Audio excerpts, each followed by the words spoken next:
Atëherë përshëndetje për gjithë, jam Donika Hamite, veç më falni pak. Ju përgëzoj për temat, për kumtesat dhe për përzgjedhjen që e keni bërë të personaliteteve, më falni, të shumta të jetës, të historisë dhe kulturës shqiptare, veçanërisht specifika më e veçantë është që flasim për gruan shqiptare. Jam hulumtuese pra dhe publiciste dhe me shumicën prej juve jemi taku edhe në cilësi të ngjashme, në konferenca dhe në organizimet e tjera të nivelit të tillë. Është më se e mirë pritur që po flasim për, më falni, apo dëgjohet mikrofoni? Okej. Që po flasim për rolin dhe për rëndësinë e gruas shqiptare ndër shekuj.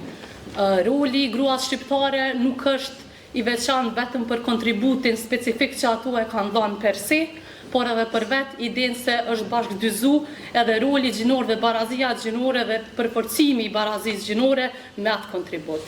Temën cilën unë e kam përzgjedh për hulumtim është pra Musine Kokallari dhe shumë dimensionaliteti i kontributit dhe veprimtarisë së saj për historinë shqiptare. Figura shumë dimensionale e Musines e ngërthen aspektin letrar, aspektin historik, por edhe aspektin politik. Kokallari është pionere e ngritjes së statusit të gruas shqiptare, të cilën e tejkalon dhe vendos statusin e saj përtejt statusit tradicional të cilën e ka pasur në histori, e që ka qenë i parapërcaktuar për shkak të sistemit patriarkal shqiptar. Këtë Kokallari arriti përmes promovimit dhe integrimit të gruas në jetën publike, politike dhe intelektuale.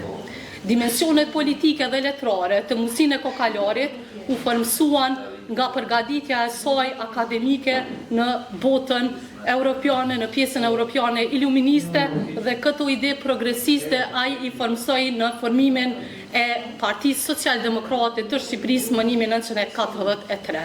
Një dimension tjetër i rëndësishëm i veprimtarisë së Kokallarit është edhe aspekti kombëtar.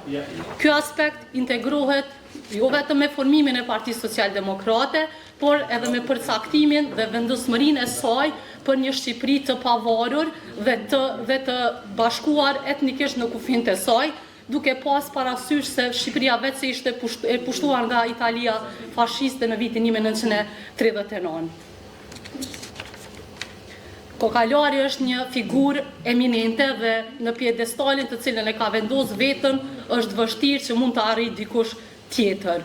Kokallari dhe veprimtaria e saj shënojnë bazat dhe fillet e etnografisë shqiptare si dhe të protofeminizmit shqiptar.